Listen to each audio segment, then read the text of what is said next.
rahmat Allah akan datang kepada orang-orang yang muhsinin, orang yang patuh. Oke. Bagaimana caranya antum bilang masuk surga dengan rahmat Allah tapi nggak pernah melakukan ketaatan-ketaatan? Iya. Kita kasih solusi. Assalamualaikum Ustaz. Waalaikumsalam. Masya Allah. Assalamualaikum Dik. Waalaikumsalam warahmatullahi wabarakatuh. Ketemu lagi kalau kita nih berarti di sini ya. Masya Allah. Sama-sama 2 kali ketemu Ustaz, 2 kali ketemu Dika, 2 kali. Kenapa Ana hadirkan Dika juga Ustaz? Karena memang bisa dibilang pembahasannya nih mengenai hijrah. Insya Allah.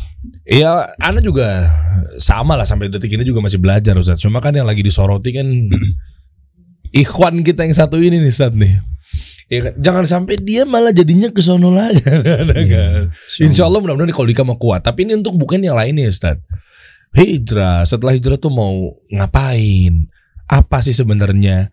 Nah, mungkin anak pribadi, Dika juga. Kira-kira kita nih biar tetap apa ya Satu track. Itu kita kajian apa? Komunitas kayaknya. Begitu tuh. Tapi sebelumnya Ana mau bilang dulu. Ini dia. Ana mau sedikit kecewa sama Ustadz. Kenapa bawahnya cuma sedikit? Nah, tinggal segini Ana cobain susu campur kurma dari Ajwad. Apa bahasa Arabnya Ustadz? Halib bin Tamar. Halib bin Tamar. Bukan Halib bin Tamar. Lah. Susu anaknya kurma kan Ustaz. Halib bin Tamar. Ini enak. Ini enak. Wallah enak. Ajib. Susu dikasih kurmanya. Mantap. Sama ada satu. Kayaknya untuk kita melanjutkan obrolan ke depan kayaknya kurang afdol kalau Ana bajunya mohon izin mungkin Fatkara agak tampil beda lah, Dik. Boleh tolong bajunya dong. Masya Allah. Tabarakallah. Pengen tampil beda gitu di depan kamera gitu. Masya Allah. KHB Collection. Top. Gimana Dik? Pokoknya bahannya enak.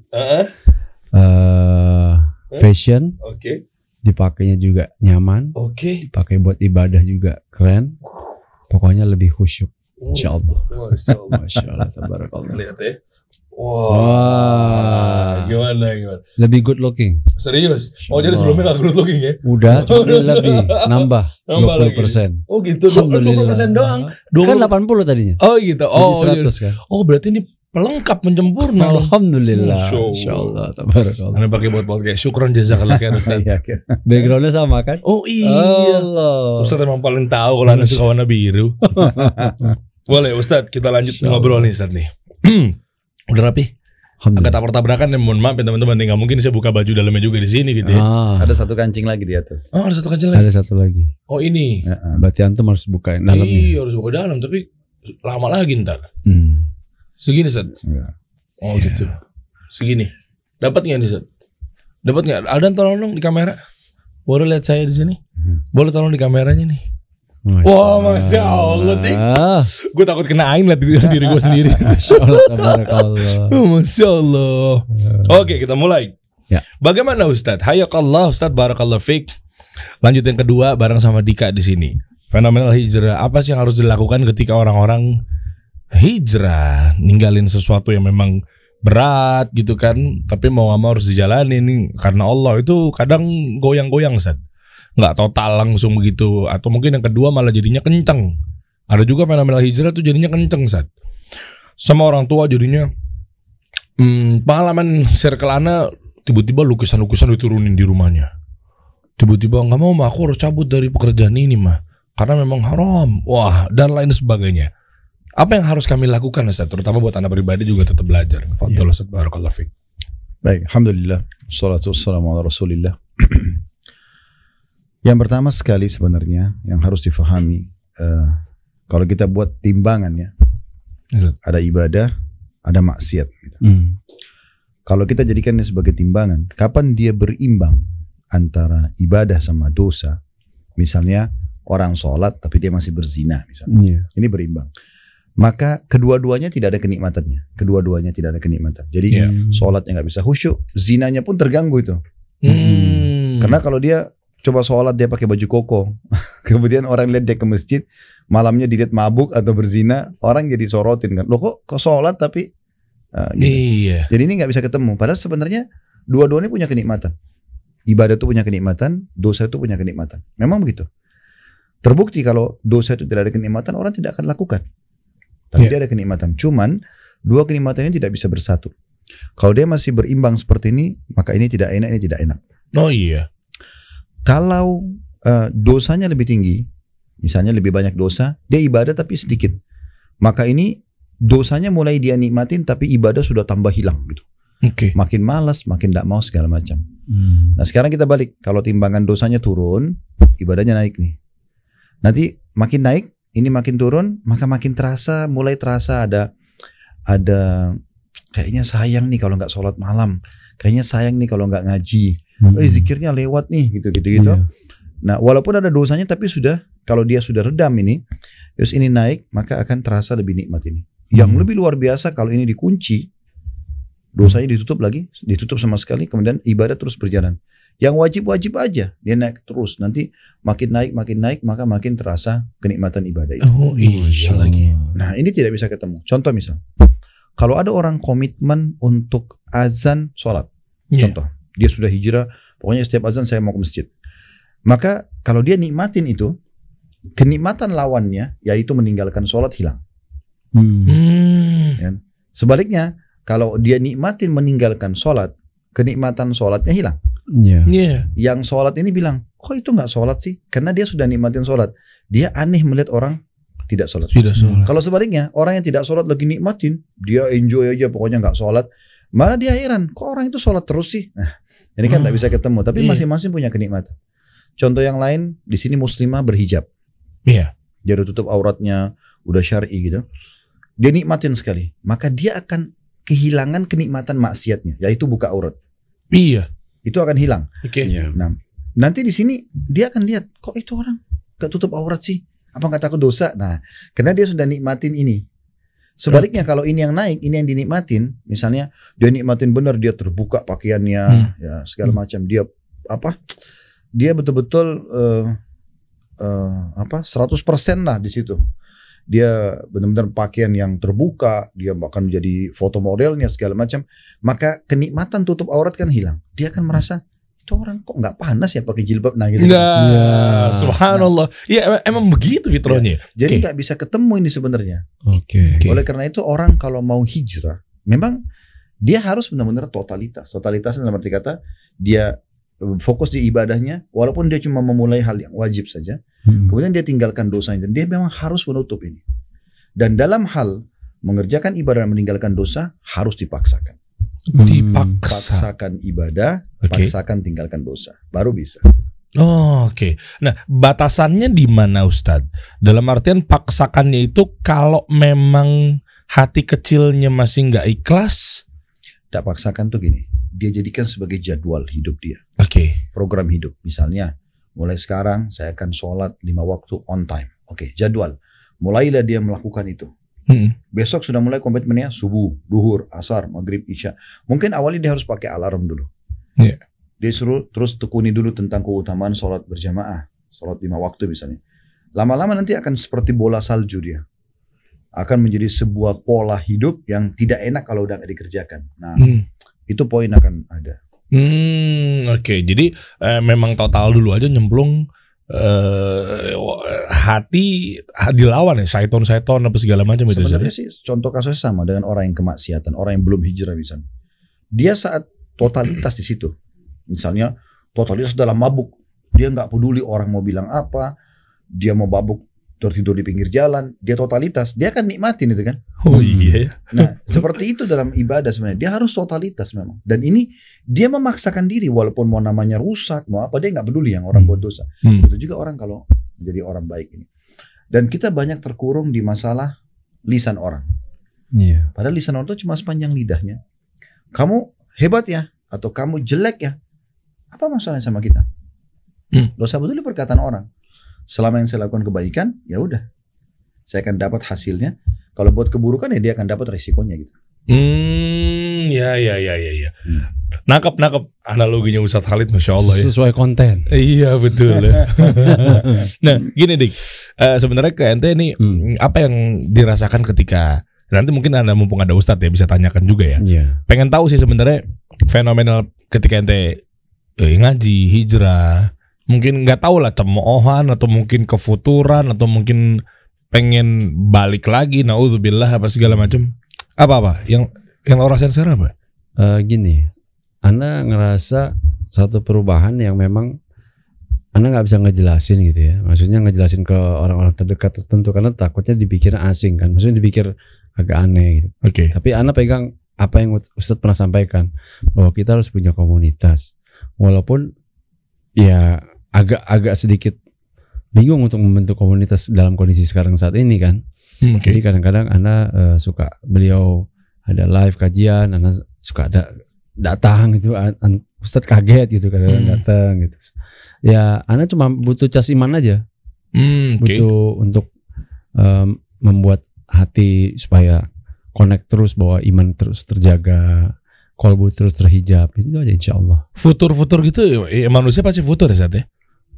Futur itu kita definisikan dulu ya. Iya. Futur itu perubahan yang terjadi setelah seseorang merasakan keimanan, karena dia buat dosa dia futur. Iya. Jadi futur itu perubahan dari kenikmatan iman yang sudah dirasakan kepada lemahnya iman itu. Oke. Nah, itu kapan bisa terjadi? Ulama sudah mengatakan iman itu bertambah dengan ketaatan, berkurang dengan kemaksiatan. Artinya kalau maksiat dilakukan maka terjadi futur. Oke. Kita sudah tahu itu kuncinya dulu. Berarti jangan buat maksiat. Karena begini, dosa itu Allah ciptakan untuk dipelajari dan dijauhi, bukan dicoba. Amal saleh Allah ciptakan untuk dipelajari dan diterapkan. Oke. Itu kan sederhananya. Oke. Jadi dosa itu bukan untuk dicoba-coba. Jadi nggak usah bilang saya mau coba dulu zina gimana rasanya. Nggak perlu. Iya. Atau saya mau coba dulu minum khamr. Nggak perlu. Karena akibat yang terjadi pada orang-orang sebelum kita yang sudah mencobanya akan menimpa kita. Iya. Para pezina misalnya, mereka habis berzina, mereka menyesal. Itu terjadi pada semua pezina walaupun orang kafir. Mereka kalau lakukan itu mereka akan ada ketakutan, ada kekhawatiran. Iya. Dan itu berbahaya karena sperma yang dimiliki oleh laki-laki yang merupakan bibit manusia itu terpengaruh sekali dengan ketenangan jiwa seseorang kan. Di saat dia lakukan perzinahan, dia sembunyi-sembunyi masuk hotel, kan tidak ada ketenangan. Jadi kualitas sperma yang merupakan bibit manusia terganggu. Sel telur juga yang merupakan kantong manusia juga terganggu. Makanya beda dengan orang yang Allah kasih solusi kok. Allah kasih nikah. Kenapa nggak nikah saja? Toh sama pelampiasan biologis. Iya. Kalau Allah memberikan kita hawa nafsu, kemudian Allah tidak berikan solusi, wajar orang terjerumus. Tapi Allah haramkan, ini biologis ya. Hai laki-laki saya berikan kamu sperma, hai perempuan saya berikan kamu sel telur. Nah ini nanti untuk populasi manusia, karena Allah ciptakan kita untuk itu kan. Dan dalam sebuah hadis Nabi SAW tidak akan terjadi kiamat sampai seluruh anak Adam lahir. Sampai manusia terakhir, nggak mungkin tidak gitu. Nah tapi Allah bilang yang tidak boleh pelampiasan salah itu adalah zina, yang boleh adalah nikah kan gitu. Nah nikah itu sederhana kan. Wali perempuan cuma mengatakan saya nikahkan kamu sama anak perempuan saya si fulan binti fulan dengan mas kawin ini. Laki-laki itu mengatakan saya terima nikahnya, selesai. Kurang dari 5 menit selesai. 2 saksi, ada kalimat akad, ada mahar, sah kan itu. Nah bedanya kalau orang berzina misalnya, dia masuk kamar hotel dalam kondisi dia ketakutan. Dia berpengaruh tadi kualitas sperma sama sel telurnya, dan kalau mereka hamil, maka dua-duanya malu, keluarganya malu, anak itu nggak jelas statusnya.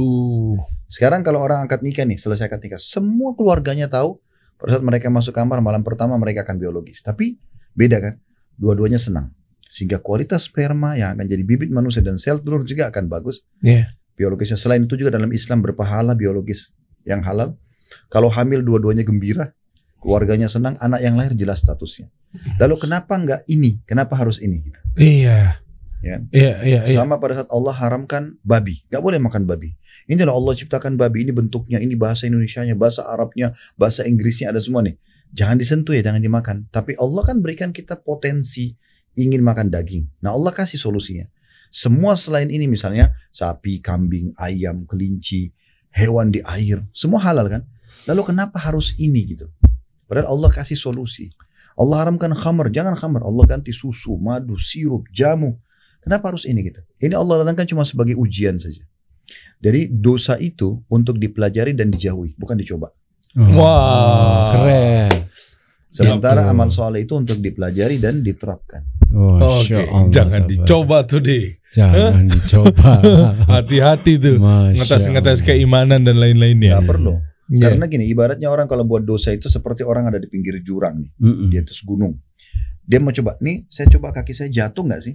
Aduh. Iya, Nah, gitu. pada saat dia sudah tahu sebenarnya kalau dia jatuh berbahaya.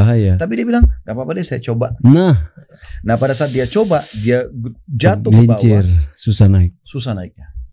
Itu masalahnya. Orang kalau sudah sampai futur atau sampai jauh dari agama, untuk kembali ke iman yang pertama, sulit. Itu gak mudah.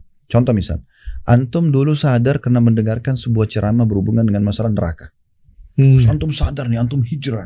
Setelah antum berubah, satu waktu antum futur, antum buka pintu-pintu dosa, nggak apa-apa deh, lihat foto ini, nggak apa-apa lihat cuplikan ini, nggak apa-apa komunikasi dengan lawan jenis yang tidak halal. Misal contoh buka, mulai futur tuh, mulai lemah imannya. Nah, pada saat antum mau kembali kepada tingkat keimanan yang awal, antum biasa bangun sholat malam, antum bisa jaga zikir pagi petang, itu pasti mulai kendor tuh kalau buka pintu dosa. Untuk kembali ke level ini butuh pendongkrak lebih kuat dari yang awal. Aduh, iya antum lagi. kalau dengar ceramah yang awal itu belum tentu kembali ke situ. Harus yang lebih kuat lagi. Iya lagi. Emang begitu saat Allah atur atau memang gimana sih ini sistemnya ini? Ya, makanya selalu kita dianjurkan agar menghindari dosa. Loh, artinya taubat tuh tiap hari, Ustaz? Oh iya. Dan Nabi SAW mengatakan, saya beristighfar bertobat kepada Allah sehari 70 dan riwayatnya 100 kali. Saya bertobat dan beristighfar, kata Nabi SAW, setiap hari. Lah kita? Sehari 70 kali sampai 100 kali itu apa? Sholat apa istighfar? Enggak, istighfar. Oh, istighfar. Kita 70 kali habis itu udah nggak tobat lagi. Nah, berarti kalau gini gimana saat kasusnya? Anak-anak muda nih hijrah nih. Hijrah melakukan dosa. Itu tobat lagi melakukan dosa lagi. Tobat lagi melakukan dosa lagi. Itu boleh nggak saat kayak gitu? Nggak boleh tentunya. Tidak boleh. Jadi gini, sudah kita berikan tadi kaidahnya. Dosa itu bukan untuk dicoba. Dipelajari untuk dijauhi. Jadi ibaratnya gini, orang kalau balap motor ugal-ugalan, dia udah tahu kalau dia jatuh dia akan luka atau bisa mati. Kenapa dicoba? Kenapa nggak biasa aja jalan baik? Atau kalau ikut tanding rally sekalian yang benar gitu kan? Tapi kalau dia coba-coba dia sudah tahu nih bahaya. Untuk apa dicoba? Kenapa nggak jalan enak-enak saja gitu kan? Contoh. Jadi sebenarnya nggak perlu untuk dicoba sehingga akhirnya dia sudah taubat terjerumus lagi. Kenapa harus terjerumus lagi? Pasti efek jerahnya dari Allah akan sama. Sumpah, mimpi buruk, ribut rumah tangga. Iya lagi. Gitu-gitu terus. Nah, kalau sudah tahu ini akan terulang efeknya, kenapa diulangi? Dan memang setan berusaha membuat dia supaya dia mengulangi agar imannya tuh nggak naik levelnya. Ana tanya gini, antum mau nggak pada saat baca Quran terus netesin air mata? Iya mau. Atau misalnya setiap malam tanpa pakai alarm jam 2, jam 3 sudah bangun. Sangat mau itu. Misal contoh. Susah itu. Terus atau setiap hari sama istri akur-akur aja. Atau anak-anak bakti sekali gitu. Urusan antum dimudahkan. Mau nggak kira-kira? Ya mau. Sederhana. Kata kuncinya iman dan amal saleh. Iman dan amal saleh. Yang merusak itu justru maksiat itu. Allah. Akan membuat rumah tangga ribut. Akan membuat urusan jadi susah. Sumpah, mimpi buruk. Begitu. Efeknya dosa itu. Oh, jadi kalau dosa itu akan ngaruh ke misalnya rezeki kita untuk itu terhambat. Jadi kasus-kasus misalnya kita mungkin ya usaha nggak jalan, bangkrut, apapun masalahnya itu bisa keukur dari kita adanya dosa. Oke. Makanya Ali bin Abi Thalib mengatakan radhiyallahu anhum, kalian punya permasalahan dan sebenarnya ada solusinya. Kata orang-orang sekitarnya, apa masalah kami wahai Amir Mukminin? Waktu itu beliau jadi khalifah. Beliau mengatakan, masalah kalian dosa, obat kalian istighfar. Sebenarnya itu saja. Jadi semua permasalahan kita berkisar di masalah dosa. Makanya para salafus saleh mengatakan, saya bisa mengetahui saya punya dosa pada saat saya melihat perubahan sikap istri saya, tunggangan saya dan tikus di rumah saya. Ya Allah. Masya Allah. Sampai seseorang di antara mereka mengatakan, saya tahu saya punya dosa kalau saya melewati sebuah tempat lalu kecium bau busuk. Misalnya kecium bau bangkai. Kan bisa saja Allah nggak ciumkan kan? Iya. Berarti ada sebuah peringatan di situ. Kenapa? Mereka jalan kakinya kesentuh batu, sakit atau keseleo. Langsung mereka muhasabah, introspeksi diri. Kenapa nih? Karena kalau janji Allah kan jelas, orang beriman beramal soleh akan lurus aja jalannya kan? Iya. Begitu. Bukan karena bingkai foto jatuh, kacanya pecah, jangan-jangan ada yang kecelakaan nih, itu beda lagi Ustaz. Itulah itu tatayur namanya. Tatayur. Menggantungkan nasib pada benda-benda itu tidak perlu. Tatayur. Oh, jadi kalau kesandung itu mungkin masih emang ada kaitan dengan dosa. Teguran. Karena orang kalau selalu menjaga hubungan baik dengan Allah, Allah menjanjikan Allah akan menjaga. Kata Nabi SAW kepada Abdullah bin Abbas radhiyallahu anhu, "Ihfadillah yahfaduk." Jaga hubunganmu sama Allah, Allah akan jaga kamu. "Ihfadillah tajidhu tujahak." Jaga hubunganmu sama Allah, engkau akan temukan Allah selalu ada di hadapanmu. Maksudnya selalu menjagamu. Itu jaminan. Artinya kalau ada sesuatu yang membuat kita tidak nyaman, berarti ada masalah nih antara hubungan kita sama Allah. Oke. Nah, ini menarik. Ini Ana boleh curhat dikit nih Ustaz. Ini Ana pribadi, bukan untuk orang-orang. Ini Ana harus beranikan buka ini. Tapi maksudnya pribadi tapi sudah terbroadcast ya. Iya. Enggak kan maksudnya kan inti masalahnya Ana enggak share. Tapi ini Ana alami. Bukan kasusnya apa Ana enggak share. Iya, oke. Kan aib juga kan. Nah, mungkin teman-teman juga merasakan hal yang sama, nggak tahu mungkin Dika juga. Intinya Ana pernah dapat masalah besar, sangat besar di level tertinggi Ana pada saat itu. Ini cobaan yang mungkin menurut Ana ini yang paling besar, karena kan pernah mungkin dapat masalah ini, tapi besoknya lagi agak ringan dikit, gitu-gitu kan. Nah ini puncak tertinggi masalahnya terbesar. Istri tahu. Nah yang pada intinya Ana kuatkan lagi. Tadi kan mendengar kalimat-kalimat yang tadi Ustadz Khalid sampaikan ya bro, terkait sama ya kita jangan-jangan ada masalah deh bentuk kita sama Allah gitu kan, kedekatan kita apa segala macam. Oh iya, belakangan ini udah jarang nih misalnya zikir pagi petang apa segala macam. Yang Anda tahu pada saat itu, yang Anda pahami begitu Ustadz. Mungkin kalap, stres, udah kali ya, karena udah lama banget nih gak zikir pagi petang misalnya gitu. Karena kan luar biasa Ustadz ya, maksudnya Ustadz Khalid juga pernah sampaikan di kajian-kajian beliau apa segala macam dengan manfaat ya zikir pagi petang. Anda zikir apa segala macam gitu kan. Nah, sementara kan di situ kan astagfirullah wa atubu ilaih, astagfirullah wa atubu ilaih gitu-gitu, subhanallah bihamdih dan seterusnya gitu kan. Ana kalau inget-ingetin itu di detik setelah Ana selesai pas zikir paginya baru kelar nih Sat. Nggak nyampe mungkin 5 detik, 3 detik aja kayaknya ke kelamaan. Langsung Allah kontanin lagi dengan masalah itu dan yang bertubi lagi Sat. Ana kalau inget ini tuh selalu nangis Sat. Padahal baru kelar Sat. Ana baru kelar, Ana baru kelar. Bertubi langsung senjata, langsung dikabarkannya bukan. Ana baru kelar nih ya Allah. Sampai kayak gitu kan. Udah kan, udahlah mungkin takutnya gak ikhlas apa gimana deh. Terus menjalannya sholat taubat lagi Sat. Ana apa yang Ana lakukan, Ana lakukan lah. Yang Ana tahu apa segala macam. Detik itu juga Ana bertaubat. Gak nyampe 5 detik lagi, datang lagi kabar lagi, kehantam lagi Sat. Sore kali ya. Oke, zikir petangnya nih. Petang, kelar petang. Baru kelar petang nih Sat. Di hari itu Ana bertubi-tubi. Baru kelar petang, oke ya mungkin ini sekitar gak nyampe semenit lah. Kehantam lagi Sat, lebih parahnya lagi. Dengan kasus yang sama, cuma ngelebar kemana-mana. Nah, pertanyaan Ana, insya Allah kita udah ikhtiar membenahin ini Sat. Tapi kok pas yang dirasa-rasa zikirnya minta ampunnya sesuai yang dicontohkan oleh Rasulullah SAW, tapi kok malah detik itu juga masalah? Apakah memang bacaannya, seawam ini Anda nanya nih, apakah bacaannya, apakah memang hatinya, atau memang ya Anda nggak tahu Ustaz, gitu. Jadi gini, banyak orang kadang-kadang tidak adil kepada Allah.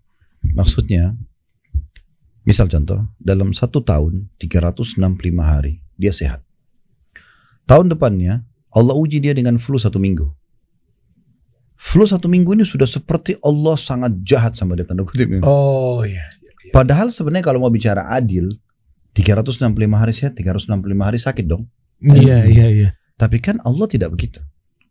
Jadi kasus antum yang antum bilang tadi misalnya, kalau kita angkat ke kasus itu kalau Ana melihat justru bentuk kasih sayang Allah, karena Allah mau selesaikan sekaligus. Iya. Kalau seandainya Allah sekaligus cicil, Allah kasih bertahap, antum sudah lewat nih setahun, antum sudah mulai lega, sudah mulai enak, terus langsung terhantam lagi kan. Tapi kalau baru 5 detik tadi antum bilang, Wallah, Ana berani bersumpah demi Allah. Iya bener, baru 5 detik betul Ustaz. Iya, sekarang contoh misal, antum pas baru 5 detik, terus ternyata datang berita tentang masalah yang sama. Saya sih melihat ini Allahu a'lam. Ini berarti prosesi yang Allah mau segerakan untuk menyelesaikan, gitu kan? Antum tidak tahu dosa-dosa antum yang dulu sebesar itu kah? Mungkin lebih besar daripada itu. Tapi Allah SWT datangkan dengan pembersihan, gitu kan? Dengan caranya. Kata Nabi SAW dalam hadis riwayat Muslim, tidak ada sesuatu yang menimpa seorang Muslim dari rasa capek, letih, sedih, gangguan orang, bahkan duri yang menusuk tubuhnya kecuali dari pembersihan dosanya. Letih aja kita capek sudah pembersihan dosa, apalagi yang seperti ini. Dan Nabi SAW memberikan kaidah sederhana, innamas sadmatu fil ula.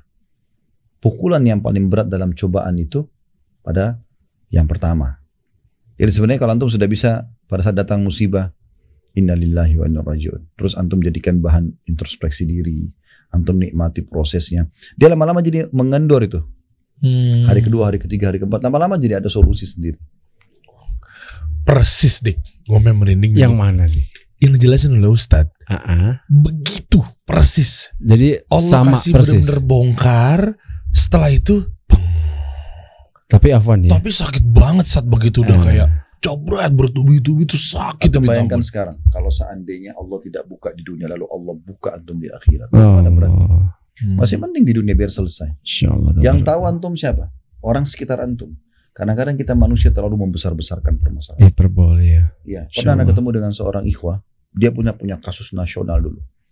Kemudian dia bilang, Ustaz, ana si fulan. Oh iya. Ana nggak kenal terus terang namanya, cuma dia bilang, ana si fulan. Oh iya. Ana hijrah karena dengar ceramah antum segala macam. Beliau juga tokoh masyarakat. Akhirnya terus dia bilang, siapa yang nggak kenalan Ustaz waktu masalah ana itu dulu? Oh, sudah menasional. Langsung Anda bilang, akhi, ana nggak tahu masalah antum. Dan jangan antum pikir semua orang tahu masalah antum. Itu syaitan yang membesar-besarkan. Yang tahu masalah antum orang di sekitar antum saja. Dan di masa itu, besok lusa ada informasi baru, orang lupain masalah antum. Jangan antum besar-besarkan. Itu syaitan mempermainkan antum. Tidak boleh dibiarkan seperti itu. Oke. La yukallifullahu nafsan. Oh, Masya Allah, Ustaz Khalid banget. Ada dapat kalimat itu tuh dari beliau. Anda kok langsung hafal? Setiap hari Anda tongkrongin di Ajwat Resto ya. Kalau ngabarin, menyerap ilmu. Kalau ngabarin dia lu di mana? Gue di sini. Di situ mulutnya anak nih. Laporannya tiap hari. Tiap hari. Komunitasnya gimana ini kita? Komunitasnya. Aneh awalnya mikirnya ente di daerah Condet, makanya kalau update sini der Anda di sini, sini der. Ide kita kan juga ada kerjaan juga gitu. Tapi suatu sisi ente tiap hari di situ, ente rumah di mana sih? Bener Ustaz, emang di situ itu kalau update tuh. Tapi mantap. Maksudnya apakah semua juga harus seperti ini Ustaz? Dalam artian hijrah ngaji kan Dika punya akses. Anda alhamdulillah biiznillah ketemu sama Ustadz. Tapi bagaimana orang-orang yang memang nggak bisa ada akses Ustadz? Kita harus fair juga di sini. Misalnya nggak dekat sama Ustadz Fulan, nggak bisa dekat sama Ustadz Kibar, apapun itulah namanya lah ya. Nah itu apa yang harus mereka lakukan? Cukupkah dengan di YouTube saja? Kalau Dika ini Anda lihat udah bagus deh. Maksudnya insya Allah tepat lah, apalagi udah kenal kan enak nih. Tapi lihat kalau ikhwan-ikhwan kita, akhwat-akhwat kita yang mungkin gak ada kesempatan, gimana cara ngecasnya gitu loh Ustaz? Banyak sih yang tetap DM media ya Ustaz ya. Jadi dulu itu Qarun yang dikenal dengan harta Qarun. Harta Qarun ya. Itu kan pengikut Nabi Musa yang kufur kepada Allahnya, Allah tenggelamkan kan. Jadi karena dulu tidak ada perbankan, nggak ada ATM, kan? Sehingga dia harus mengumpulkan hartanya di satu gudang besar dan kuncinya aja, kunci gudang itu harus dipikul oleh beberapa orang laki-laki yang kekar-kekar gitu.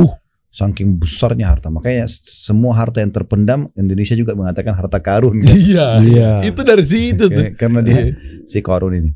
Tapi Qarun itu tidak pernah berpikir satu waktu nanti akan ada masa di mana ada perbankan bisa disimpan uang berapa ratus miliar pun, berapa triliun pun, lalu kemudian cuma ada kartu satu yang bisa kita gunakan untuk transaksi, atau misalnya sekarang internet banking, semuanya mudah. Dia tidak pernah berpikir itu kan. Nah, kemudian juga sama dulu Kisra itu rajanya Persia. Iya, raja Persia. Mereka tuh dia dulu tuh Kisra terkenal sekali dengan kendi airnya dari tanah liat pilihan. Itu kalau ditaruh air dia nggak lama bisa langsung dingin. Dan raja-raja dulu cemburu sama dia pada saat itu. Terkenal tuh kendinya Kisra. Sampai dia dicemburu gara-gara. Dan Kisra tidak pernah berpikir satu waktu nanti ada dispenser, semua rumah bisa minum dingin langsung di kamarnya gitu kan. Nah, begitu juga dengan Kaisar Romawi. Itu terkenal dulu ada pembuat khusus bulu dari burung unta, ya. Itu dibuat jadi kipasnya dia, sehingga dia merasa dingin, sejuk. Dan itu raja-raja cemburu pada saat itu. Dia tidak pernah berpikir satu waktu kayak kita sekarang ada AC. Dan seterusnya. Nah, sama juga kalau kita tarik ini masalah ke masalah yang tadi dibahas gitu. Jadi di zaman Nabi SAW bayangkan kalau kita berada di saf terakhir, bagaimana kita dengar suaranya Nabi? Susah, Nabi di depan. Kadang-kadang sahabat itu tanya sahabat di depannya, Nabi bilang apa? Jadi mereka saling bisik-bisik sampai, dan mungkin sempurna 100% sampai atau mungkin tidak gitu ya. Makanya sebagian riwayat itu ada sahabat mengatakan, maka hafallah orang yang hafal dan lupalah orang yang lupa. Karena memang tidak semudah itu. Tapi di masa kita sekarang, handphone kita ini sudah jadi perpustakaan berjalan. Mau berguru dengan 100 ustadz pun bisa, gitu kan? Saya tidak tahu bagaimana secara khusus asatidzah kita, para ustadz buat program. Tapi yang misalnya yang saya buat pribadi di di YouTube kita, di playlist YouTube. Memang itu kurikulum sebenarnya. Tujuan kami itu membuat agar umat Islam mudah privat. Privat. TV di atas ranjang dia, suami istri bisa setiap malam buat jadwal 1 jam sebelum tidur dengerin ceramah. Ada 25 kajian kitab. Ada Bulughul Maram 1534 hadis, ada Minhajul Muslim yang 1000 lembar, semua sudah dibedah kecuali tinggal bab waris saja. Artinya 900 lembar lebih sudah dibahas semua. Masalah akidah, masalah adab, akhlak, fikih, ibadah, fikih muamalah. Kemudian ada hadis, misalnya sahih hadis qudsi, ada sahih targhib tarhib, ada riyadus shalihin, ada buku tentang rumah tangga, mahkota pengantin, baginda mendidik anak dalam Islam. Kemudian dosa-dosa besar sudah kita bedah sampai 3 gitu kan. Dosa besarnya Imam Al-Zahabi, dosa besarnya Syekh Muhammad At-Tamimi, Syekh Muhammad bin Wahab, dan juga dosa besarnya Syekh Muhammad Al-Munajjid. Kemudian ada buku Kitab Tauhid, bedah Kitab Tauhid. Kemudian ada kajian Sirah Nabawi, lebih dari 40, hampir 50 episode. Ada Sirah Sahabat, lebih dari 40 sekian episode. Dan banyak sekali kajian-kajian yang lain. Seperti juga ada, kalau tidak salah, ada adab mufrad juga dalam bukunya Imam Bukhari dalam hadis. Jadi buku-buku ini kita harapkan dikurikulumkan. Hari Senin misalnya membahas, saya mau belajar sama istri atau sama suami kitab Minhajul Muslim, bab akidah dari pertama. Jadi tinggal putar di playlist YouTube kami, Khalid Basalam Official, tinggal klik Minhaj Muslim hari Senin. Selesai 1 bab itu sekitar 1 jam sampai 2 jam, udah ditutup. Bukunya dibeli, bukunya itu tidak sampai mungkin sekitar 150.000 saja. Oh murah ya. Itu 1000 lembar. Kemudian Senin depan baru dilanjutin. Jadi nggak usah diganggu, 1 jam 1 hari. Hari Selasa pindah ke Bulughul Maram. Misalnya mau belajar hadis fikih, fikih hadis ya. Kemudian hari Rabu mau belajar dosa-dosa besar. Hari Kamis masalah rumah tangga misalnya. Tadi mahkota pengantin dan begini mendidik anak dalam Islam. Hari Jumat Sirah Nabawi. Hari Sabtu misalnya seri tentang sahabat. Seterusnya gitu. Nah itu bisa jadikan kurikulum. Jadi nanti hari-hari ini baru pindah. Jadi seperti orang kuliah aja. Nah itu kan solusi. Nah sekarang solusi. Contoh misalnya Imam Nawawi rahimahullah. Imam Nawawi itu kalau saya tidak salah ya, beliau belajar 13 kitab di 13 guru dalam 1 hari. Masya Allah. Artinya gini, anggaplah kita ikutin 13, tidak usah 13, 2-3 ustadz aja per hari. Dikurikulumkan, pagi habis subuh saya mau belajar sama ustadz ini, kajian kitabnya ini misalnya. Habis asar atau habis duhur ini, malam adalah ustadz ini. 1 hari 3. Tapi pemahamannya beda nggak itu? Ya tentu kita pilih ustadz-ustadz yang memang kompeten di bidangnya, yang memang yang kita harapkan mereka kembali kepada dalil-dalil yang kuat, buku rujukannya jelas. Ya, tips memilih gurunya itu gimana, Ustaz? Yang memang tadi kan Dika udah sempat singgung mengenai pemahamannya beda apa enggak. Nah terus gimana caranya? Karena kayaknya hampir semuanya mengaku sunnah atau ahlu sunnah. Sederhana sebenarnya. Nah ini cocok nih buat kita nih. Dika langsung semangat nih. Gimana tips memilih guru yang benar gitu, Ustaz? Allahu Akbar.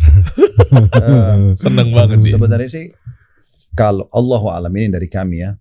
Kalau ustadz-ustadz ini memang selalu menyampaikan sesuatu, hukum apa, selalu menghubungkan dengan dalil. Selalu ada qala Allah, qala Rasul, menyampaikan perkataan para sahabat. Allahu a'lam, ini dalam pandangan kami lebih simpel. Karena dulu kami juga waktu belajar begitu di Madinah. Kan? Jadi selalu dosen itu kalau masuk, hukumnya ini. Allah berfirman, Rasulullah bersabda. Sahabat ini memaknakan seperti ini. Perkataan para tabi'in yang mengikutinya, misalnya perkataan Abdullah bin Abbas, Abdullah bin Umar, kemudian dikatakan, lalu diikuti dengan murid-muridnya, Atha bin Abi Rabah, Sa'id bin Musayyib, dan seterusnya. Jadi jelas gitu. Dibandingkan orang cuma datang, ngelucon, ngomong gak jelas, gak pernah ada dalil sama sekali gitu kan. Apalagi kalau menyebutkan sebuah hadis yang tidak jelas rujukannya, nah ini gak kuat. Iya. Dan subhanallah, orang kalau berbicara dengan ilmu syar'i yang benar, punya dalil, itu berbekas. Jadi bukan hanya sekedar orang bilang, oh bagus ya, bukan cuma sekedar. Iya. Tapi dia merasa ada sesuatu yang dia dapatkan. Oh ya, ilmu yang membawa pada perubahan. Koneksi. Nah biasanya seperti itu.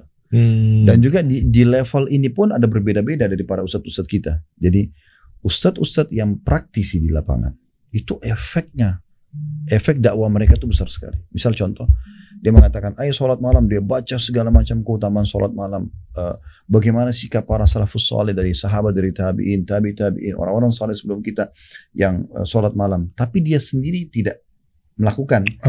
Maka orang paling jauh mengatakan, oh bagus ya ceramahnya, oh suaranya lantang, tapi nggak berefek. Kapan dia praktek kemudian dia mengajarkan, maka pasti akan berefek. Oh ya, nangkap dik. Jadi memang begini, Afwan. Ana tuh bukannya gimana sama Ustadz Khalid. Jadi gini, dulu Ana pernah sempat dengar dari beliau, pernah sampaikan, kalau kita cocok dengan penceramah yang kita suka, maka kita wajib mendatanginya. Dan itu kita harus jaga terus. Nah itu yang Ana lakukan sampai sekarang.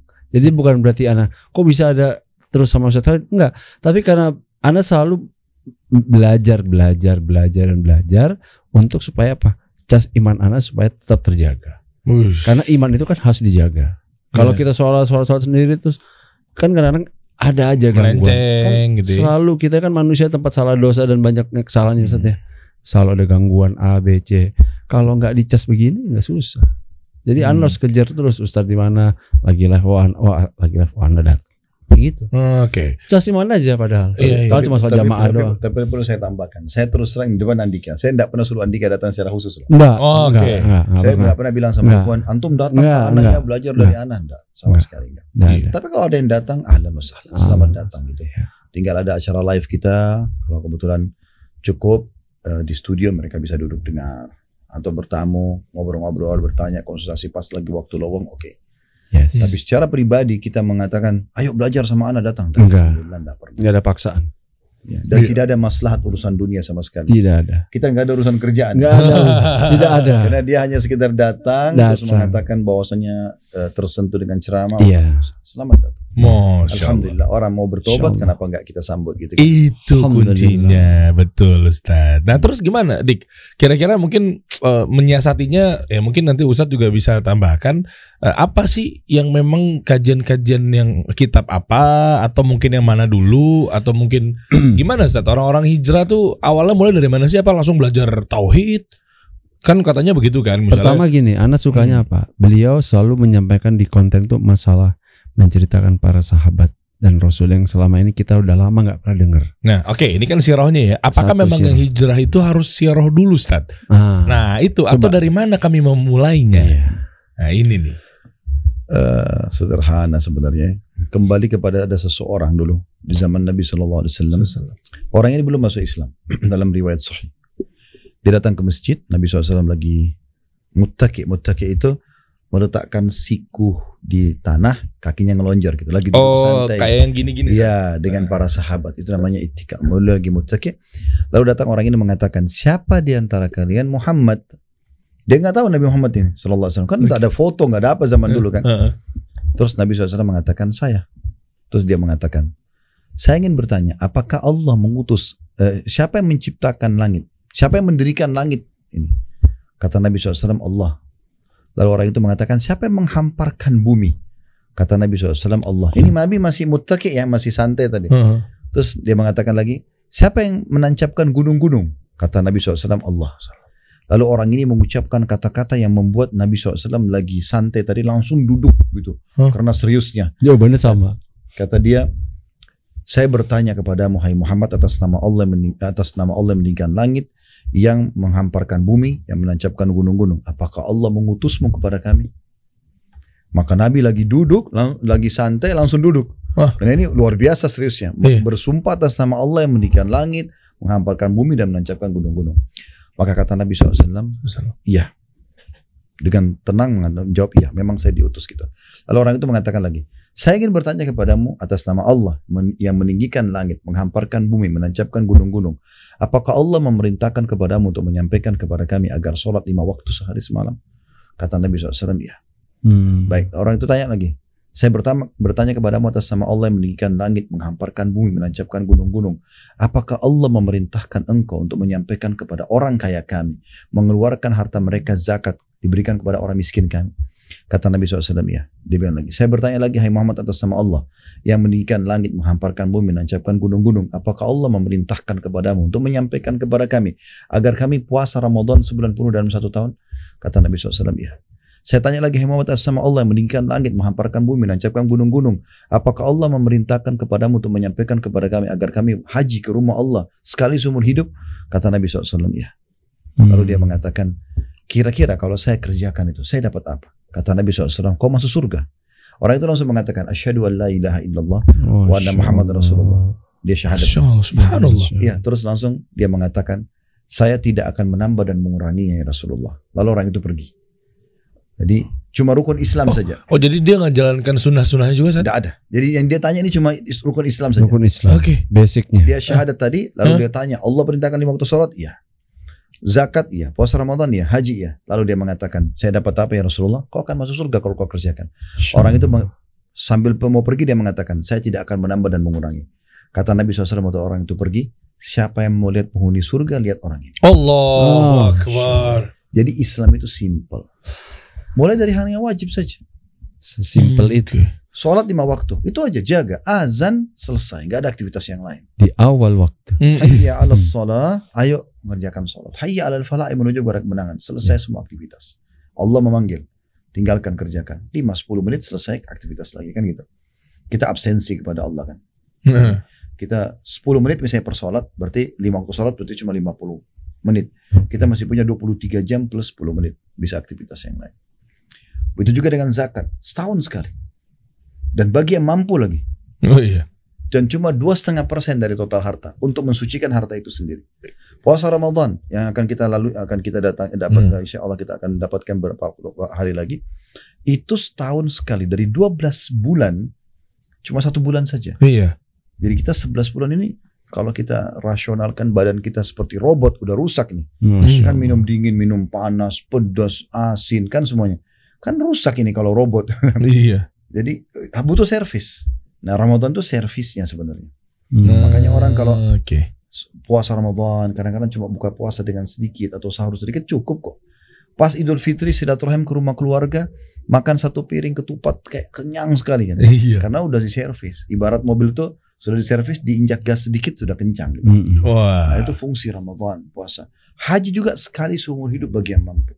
Itulah Islam. Dan Nabi SAW jamin, kalau itu kau kerjakan masuk surga. Artinya kalau orang tambah dengan ibadah sunnah, itu sudah tambahan. Tapi ini asasnya. 5 rukun Islam diikutkan dengan ke-6 rukun iman. Artinya, sholat yakin Allah ada. Malaikat mencatat. Memang turun dalam kitab Al-Quran. Ya kan? Disampaikan oleh Nabi Muhammad SAW. Kita iman itu. Kita akan terima pahalanya pada hari kiamat. Dan takdir baik buruk yang terjadi. Kita suka atau tidak suka, Allah sudah takdirkan, kita terima saja. Kalau nikmat kita bersyukur, kalau cobaan kita bersabar. Selesai. Mantap. Udah simpel begitu padahal ya. Iya. Nah, terus buat apa adanya tambah-tambahan Ustaz? Sunnah, ini itu gitu. Kalau memang derajat di surga dong. Antum kalau kerja di satu perusahaan, untuk apa kerja lembur? Dapat bonus ya.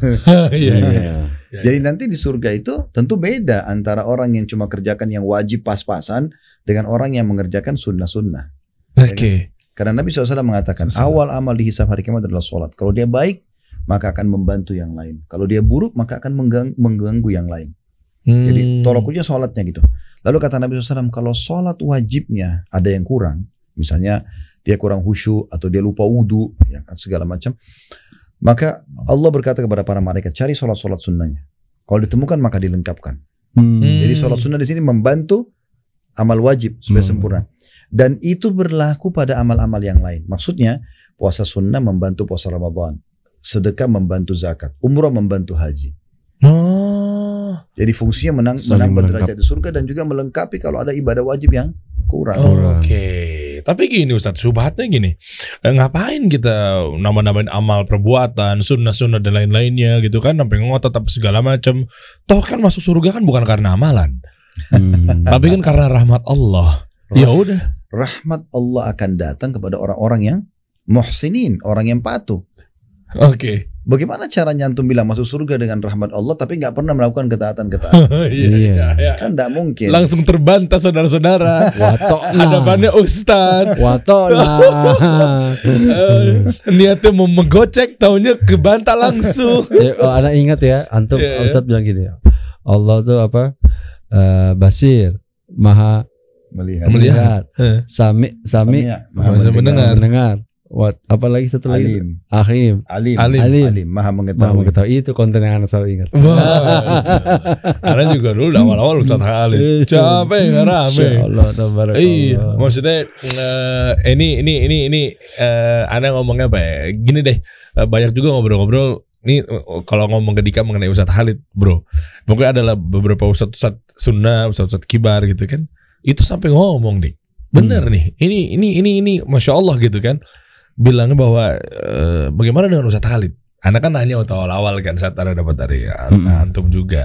Anda coba nanya, bukan maksud apa-apa, cuma nanya biasa gitu. Akhirnya kata Ustaz kita nih, yang kalau insya Allah kita sebutin 5-5-nya tahu semua. Beliau fenomenal apa ya, mendongkrak untuk anak-anak muda dakwah sunnah. Ya itu memang kami ini saat murid-murid ini merasakannya pada saat memang di tahun itu 2016, 17. Peralihan. Apa? Masa peralihan antara mau kemana ya? Iya kan, di Blok M, Anda kejar juga ke yang sampai di Cibubur tuh, yang di rumah tuh saat, yang tiap hari Kamis itu tuh saat, yang di Citra Grand itu belakangnya tuh, wah nih kemana-mana waktu itu tuh, kantor depan di samping apa sih tuh, Kartika Chandra tuh gedung apa tuh yang di basement juga, wah. Masya Allah. Cuma memang ada tambahan mungkin bagi ikhwah yang hijrah. Ustadz itu kan manusia biasa, ya kan? Artinya dia bisa salah, dia bisa keliru.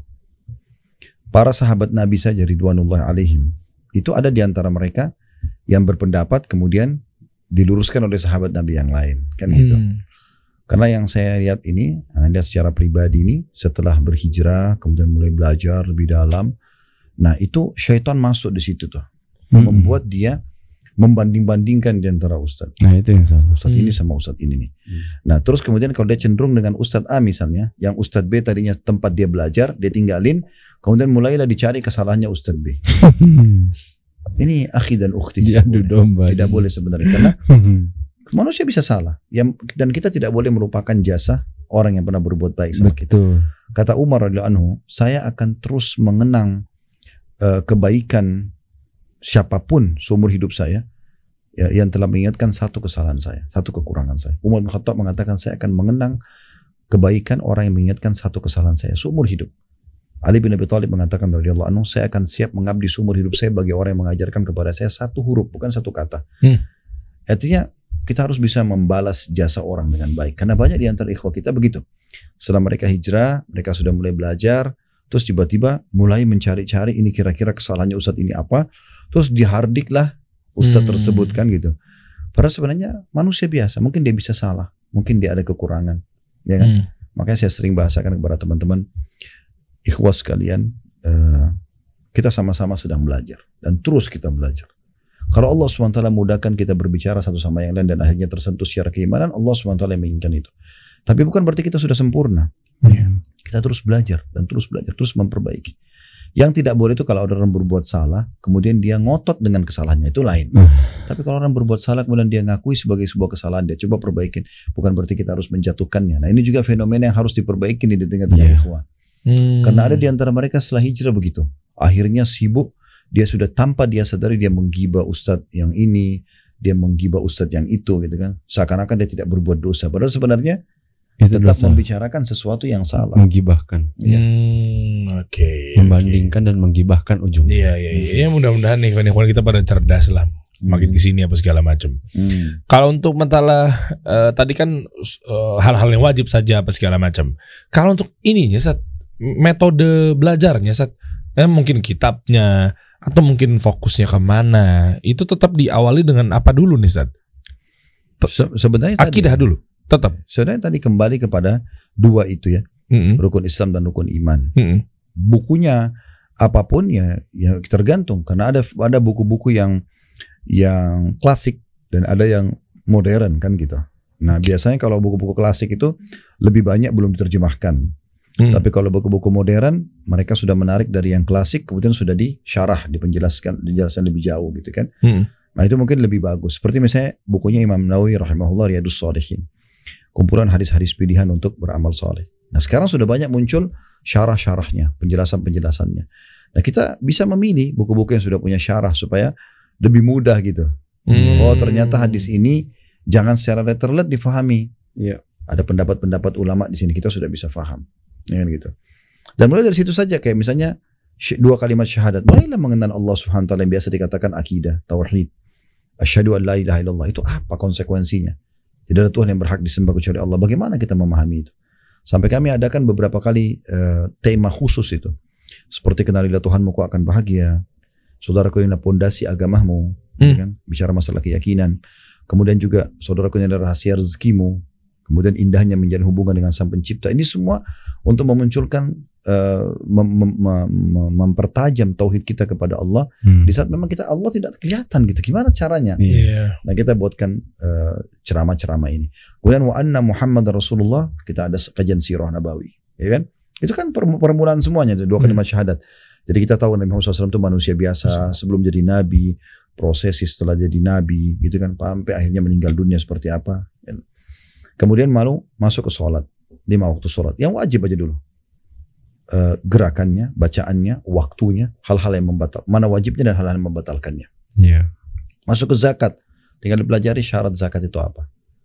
Kemudian puasa Ramadan setahun sekali, kemudian haji. Jadi kita pelajari hal-hal sederhana itu. Dikuatkan dengan mempelajari juga siapa itu Allah tadi ya, rukun Islam, rukun iman. Kemudian malaikat-malaikat bagaimana meyakini sementara mereka tidak nampak. Ini semua sudah kita bedah sebenarnya di kitab Minhajul Muslim nih.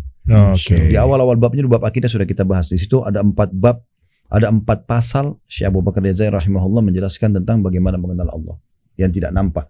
Dalil nakli secara wahyu dan juga dalil aklinya, secara akalnya. Kemudian para malaikat, bagaimana kita mengimani sementara mereka tidak nampak. Ada dalil naklinya secara wahyu, Al-Quran dan Sunnah, dan juga ada dalil akal. Kalau ini semua pergantian siang malam segala macam, ya, tiba-tiba terjadi tanpa ada yang mengaturnya, itu tidak mungkin. Allah Subhanahu wa taala menyebutkan sebagai pencipta dalam surah nomor 77 dan 79, kalau malaikat Allah tugaskan untuk melakukan sesuatu, mengatur musim, populasi manusia. Kan ada yang meniupkan ruh di rahim perempuan, ada yang mencabut ruh mati, dan itu semua kan jelas. Jadi kita bisa lihat, kita bisa rasakan gitu. Kemudian juga yang ketiga tentang masalah kitab-kitab yang turun. Ada terbukti Taurat disebutkan dalam Al-Quran, dan juga ada pengikutnya Nabi Musa, ya kan?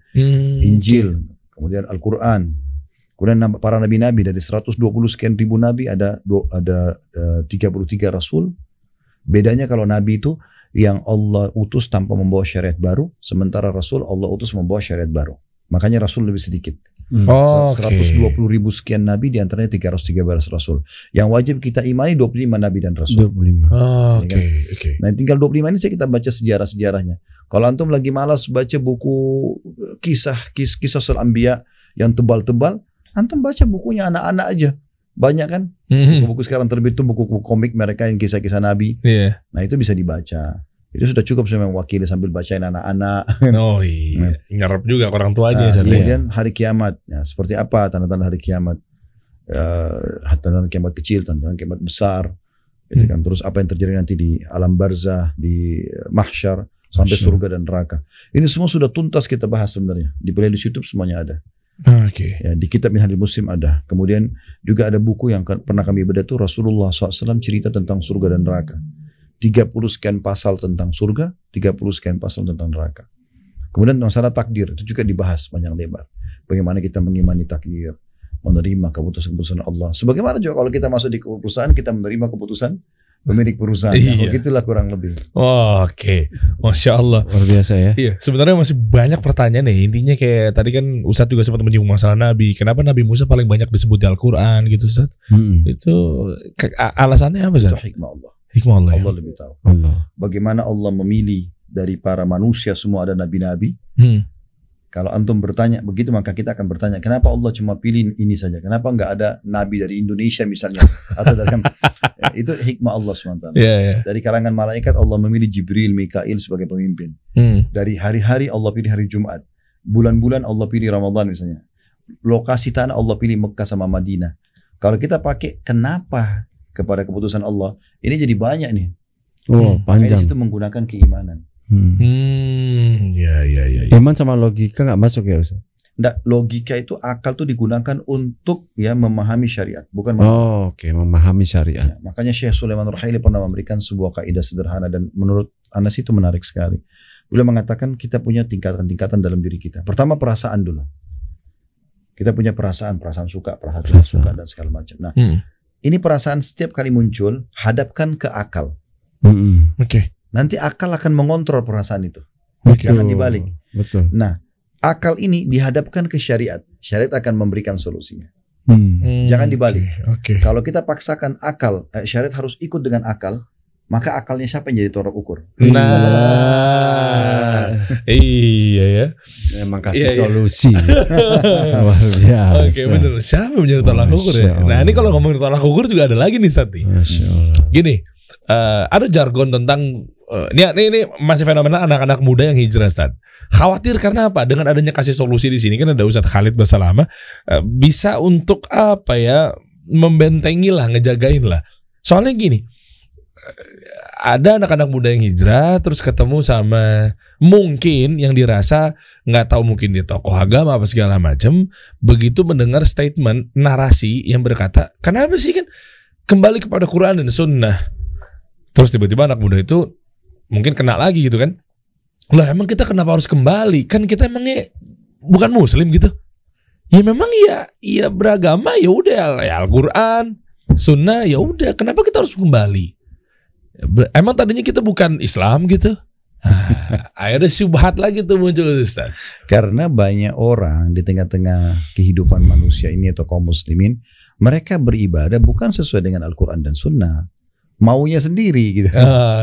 Makanya umat Islam ini sebenarnya kita punya standarisasi, akhi.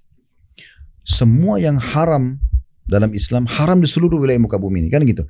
Babi haram di Indonesia, haram di Amerika, haram di mana-mana gitu ya. Khamar haram di semua tempat. Wanita wajib pakai jilbab di seluruh tempat, kan gitu. Salat 5 waktu ya begitu, semua sama caranya. Kita punya standarisasi. Nah, ini kalau kita ikutin wahyu Al-Quran dan Sunnah, standarisasi ini berlaku. Tapi kalau kapan orang tidak kembali kepada wahyu, cuma sebagai status muslim saja, maka dia tidak punya standarisasi. Dia akan melakukan sesuai dengan kemauan dia. Dan ini jadi masalah. Makanya kita bilang bagi orang-orang yang ibadahnya berjalan semaunya saja, kembali kepada Al-Quran dan Sunnah. Supaya punya rujukan. Itu kuncinya. Ya. Bukan. Kadang-kadang kita ingatkan, kenapa antum melakukan ini, akhi? Oh, kan baik. Sebentar, Rasulullah pernah contohin gak? Al-Quran pernah membahasakan? Tidak pernah. Loh, kenapa antum melakukan? Kan baik. Kalau jawaban antum kan baik, maka berarti tolak ukurnya akal antum dong. Iya. Masalahnya itu. Iya. Nah, kalau sudah akal antum, berarti antum bisa berbuat semau antum, ana juga buat semau ana, Andika juga buat semau antum, masing-masing. Dan ini akan terwarnai sekali Islam, warna-warni. Sementara Islam itu satu warna saja sebenarnya.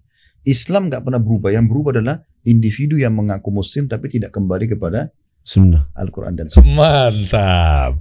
Mungkin ada pertanyaan lagi, Dik? Cukup.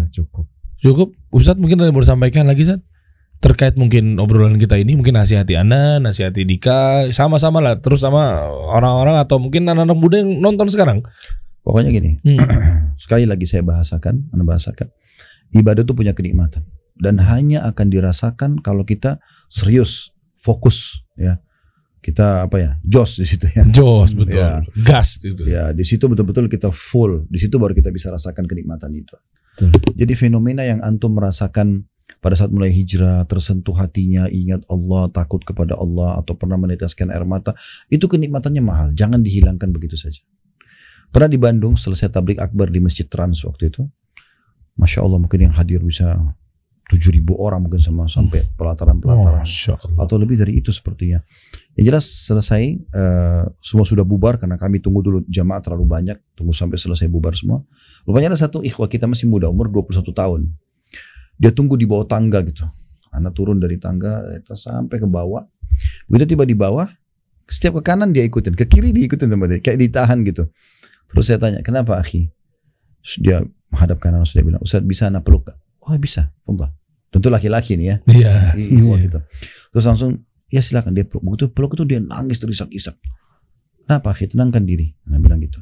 Terus dia bilang, Ustaz, ana sampai dikira orang gila karena perubahan ini. Dia bilang, perubahan performan, perubahan, semuanya perubahan. Pergaulan, sumber pendapatan, semuanya berubah. Karena dengar ceramah gitu. Misalnya dengar ceramah ana, dia bilang, dengar ceramah antum. Terus sambil dia nangis gitu, sambil dia kayak menikmati benar suasana itu ya. Bagaimana dia bisa ketemu, bagi dia mungkin orang ini penyebab hidayahnya. Terus kemudian dia bisa ungkapin langsung. Terus dia mengatakan, sambil dia tertawa dia mengatakan, dan ana baru saja menikah Ustaz. Tapi sambil nangis kemudian dia tertawa setelah itu. Dia mengatakan, ana baru saja nikah Ustaz. Dan ana menikah gara-gara dengar ceramah antum mengatakan, apa antum tunggu Dajjal baru mau nikah gitu. Ana sering bahasakan itu kan. Mudah kan. Terus dia sambil ketawa gitu.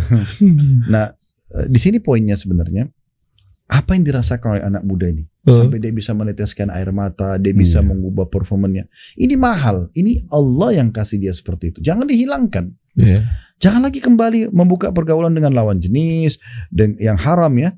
Jangan lagi mulai kembali lagi kepada pergaulan atau apalah yang masa lalu. Itu ditutup sudah. Tutup. Sekalian hijrah, sekalian nikmatin prosesnya. Karena makin kuat kita dalam beribadah dan hubungan kepada Allah tadi, makin nikmat kok ibadah itu. Iya, makin nikmat sekali. Terus saja makin Allah. Digencot aja terus sampai insya Allah kita meninggal dalam keadaan iman. Itu yang kita harapkan. Iya. Masya Allah Ustaz Khalid Basalam. Senikmat ini juga Ustaz. Ini dia. Susu campur kurma dari Ajwad ini. Khalid bin Tamar. Nah, itu namanya. Khalid bin Tamar. Baik, syukran Ustaz. Hayakallah, jazakallah khair bro. Wa jazakallah. Kita kasih solusi.